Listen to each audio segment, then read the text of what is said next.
नमस्ते, जोहार। आप सभी का स्वागत है हमारे YouTube चैनल उदित इलाइट क्लासेस पर।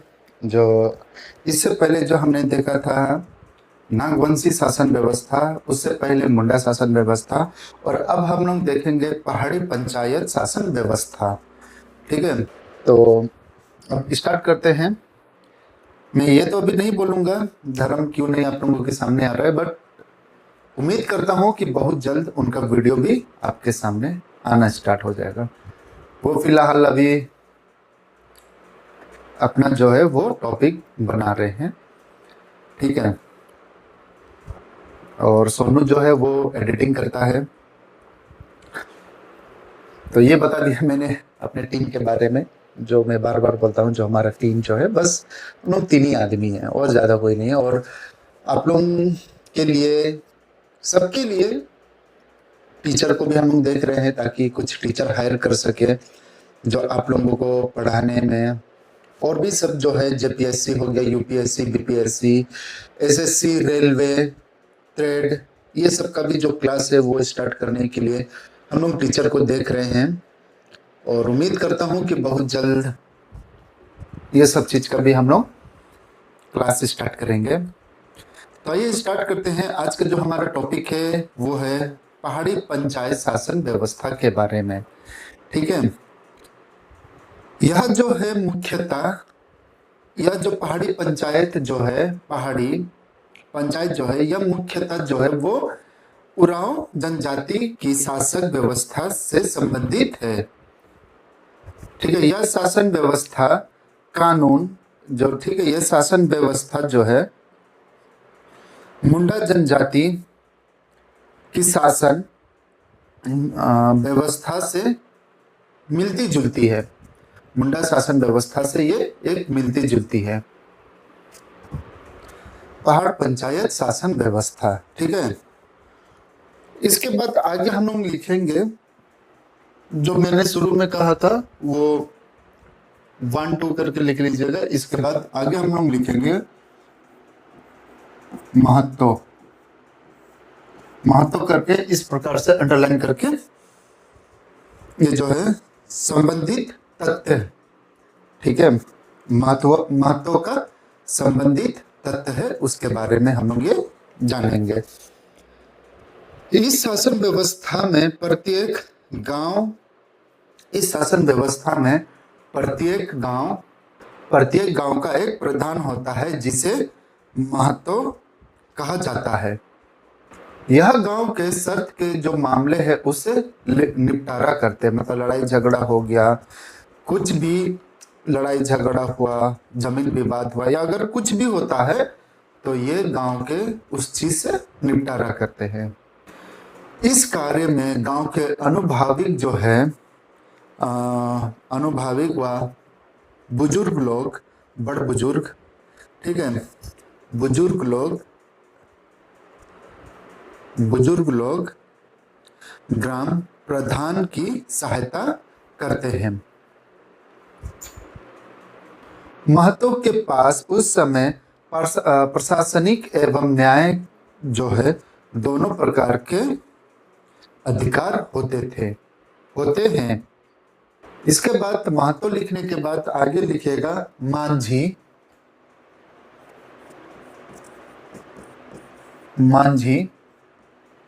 मांझी में इस प्रकार से 1 2 3 इस प्रकार से पॉइंट पॉइंट सब में दे देकर आप लोग लिखिएगा।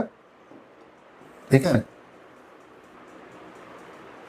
मांझी यह महतो का सहयोगी होता है। मांझी जो है वो महतो का सहयोगी होता है, जो महतो के जो पंचायत आदेशों हैं उसको लोगों तक पहुंचाने का कार्य करते हैं। इसके बाद फिर आगे में आप लोग लिखेगा परा, इस प्रकार से देकर आगे फिर लिखिएगा।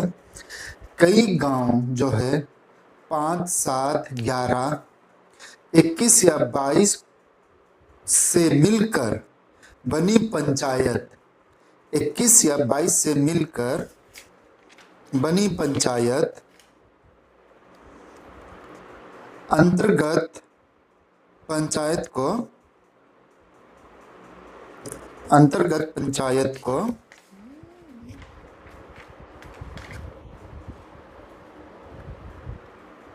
प्रहा या पढ़ा कहा जाता है।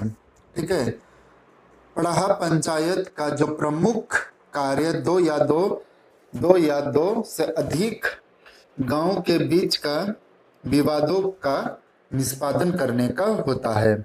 यह निम्न तथा ऊंची तीनों उस स्तर से विभक्त होता है।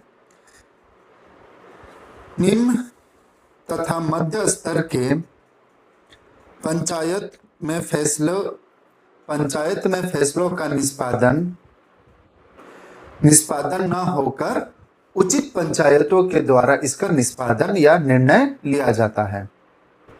पंचायतों का जो कार्य है, ठीक है, पंचायत के जो कार्यवाही जो है उसमें पुरुषों के साथ साथ महिलाओं को भी सहभागित होता है।